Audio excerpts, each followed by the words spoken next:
who do I think is actually going to win the league? And I do think it's between these two teams. To me, the Premier League winners of 2022-2023 season will be...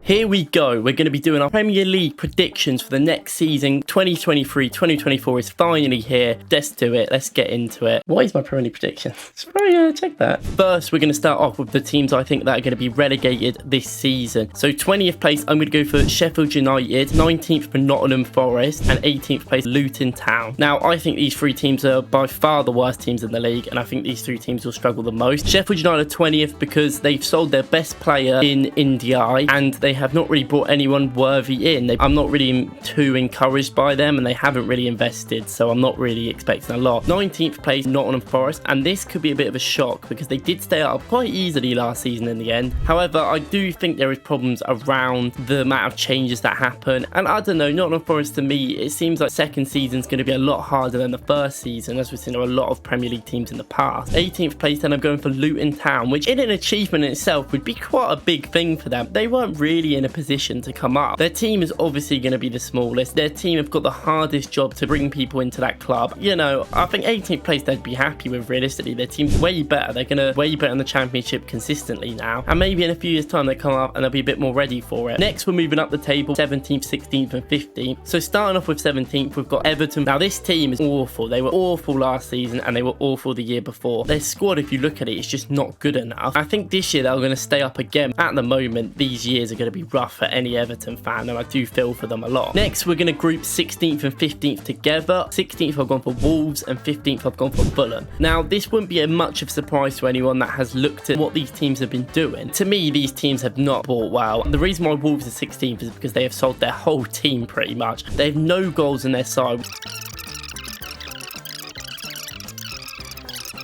But I do think their squad is at a higher position than the teams below them. So I think that as things stand, they are okay to stay up. And 15th I've gone for Fulham. But the Mitrovic situation, he is their main goal scorer. The Willian situation, they get him on a new contract. He's now going to Saudi. So I don't know. But Marcus Silva's a good manager. So I think they'll be all right to stay up. 14th, I'm going for Bournemouth. I'm very encouraged by Bournemouth. I mean, last season, everyone expected them to come bottom, 20th place. So I definitely think they have ability and worked with the squad that they had. And I didn't think their squad was that good, to be honest. I thought it was one of the worst teams in the league. But in January, obviously, they got the new owners. They invested well, and they've actually bought amazingly well. They've addressed situations where they needed to. And I just think with their new manager coming in, everyone's been talking about how he is very much Guardiola, how he manages. So I'm encouraged. I think this is a brilliant chance for them. They've got a young team, a young manager. I think Bournemouth are proper good. 13th place, newly promoted Burnley. I do think that they're going to be good this season. I think Vincent Kompany, mentality-wise and tactically, is up there as one of the greatest young and up-and-coming managers, and I do think that this team has so much potential. Next, West Ham in 12th, and 11th I've put Crystal Palace. And I know that I'm being very optimistic because they might get nowhere near where I'm saying. West Ham have bought absolutely no one this season, and they sold their best player. But I'm expecting that they will invest well or invest heavily into certain areas. They are in the Europa League, which has made me feel like they might struggle a bit in the league again like they did last year, but I do think maybe they've improved a bit. Palace also haven't really invested that well, I have to say. Lerman's coming in on a free, got rid of Zaha, their most influential player. It looks like Elise is going to leave. That's some of their best players, and they need goals from somewhere. And 11th is very optimistic for them because I could genuinely see them coming like 15th. 10th place, I'm going for Brentford. They are a very good side. Thomas Frank is a brilliant manager, but I don't think their squad is at the level of the teams above them. With Ivan Toney not being able to play until really halfway through the season,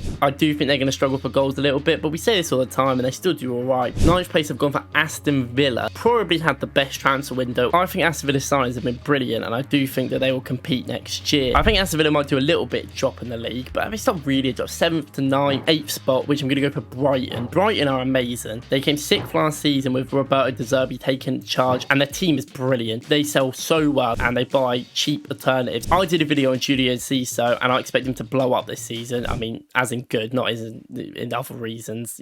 Hopefully you would understand that. I think Brighton are good enough. I think they're going to focus a bit on the Europa League, you know, first time in there, you know, enjoy yourself. And coming 8th is really not that bad. 7th, and just missing out on the top 6, I've gone for Newcastle. Obviously, they came 4th last season, so this might seem a bit as a hot take. Eddie has a great manager. They've really found a lot of defensive stability. I think their team's very good, and they've got a lot of goals in it as well. I just think a team that has a backup players such as Elliot Anderson, such as Jacob Murphy, isn't really going to compete consistently at the top, and they're in the Champions League, and I know Newcastle fans and players will care way more about the Champions League. This leads me onto the top 6. In the top 6, I've picked the big traditional 6 of the Premier League. It's not because I necessarily think that they deserve to be there. I just think that their priorities for most of them will be more of the league than necessarily the European Cups like the teams below. I actually wasn't going to put Tottenham in my top 6, but I have put them 6th purely by the fact that they don't have European football. I think they've made some good signings, but I do think there's going to be some real struggles for this team. Even if Harry Kane stays, they're not going to be competitive. He scored 30 goals last season and they were miles off it. I don't really care about Tottenham. I don't like Tottenham.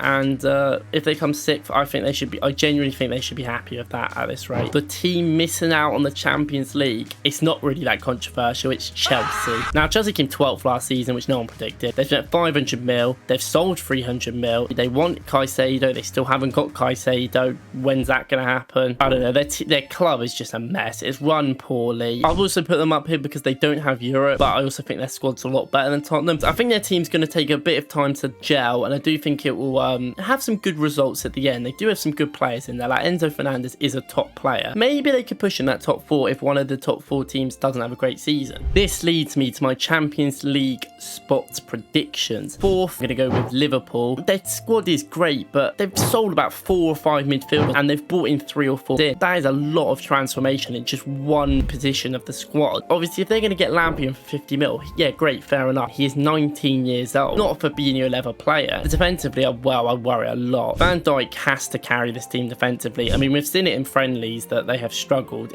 in a lot of them to defend. To me, they're not on the same level as the other 3 teams in the league, but they could compete because Klopp is a brilliant manager. Number 3, I'm going for Manchester United. I think that there is a lot of development in this team still needs to be made. Have an outsider shot of winning the league this year. And the whole issue in Man United is that their whole output of goals is even from Bruno, and most of the time he's creating them as well, or Rashford, and that's just not enough in the squad. So they're relying heavily on Rasmus Højlund this year. Højlund is a brilliant player. He's physical, he's big, and that's why people think he's going to succeed in the Premier League, because it's just natural stature. It's just massive. And so he has all the key attributes that you would want in a player to succeed in the Premier League. However, if you expect him to just get into this team and score loads of goals, then I don't know about that. But he's so young and he's so raw, and they spent a lot of money on him, and they're going to start him up from every game, I feel like. So a lot of pressure. So I'm not entirely convinced. But that's for this season. I think if we look to next season, realistically, you can expect a push then. So who do I think is going to win the Premier League season? Man City or Arsenal? Do I want to go for the fun and exciting guess, or the boring Man City guess? Now, Arsenal on one stand have done absolutely amazing this transfer window. They've bought early and they've bought smart. Rice is a brilliant signing. Havertz is an interesting signing. We will see how he works. Timber is one of the best signs of this transfer market. Inverts, he can play right back, he can play centre mid, he can play centre back. And it looks like they're going to improve their goalkeeper as well, getting Raya in from Brentford. Good, it gives competition with Ramsdale. I do have worries about their wingers. I do want Saka to have another player there. Arsenal need a right winger. Man City, on the other hand, are looking a little bit weakened than they are from last season. This season, they have made some weird transfer business. They've sold Gundogan, they've sold Mahrez to Saudi, putting them in a position where they might need a right winger. They've been looking at Doku, they've been looking at Elise.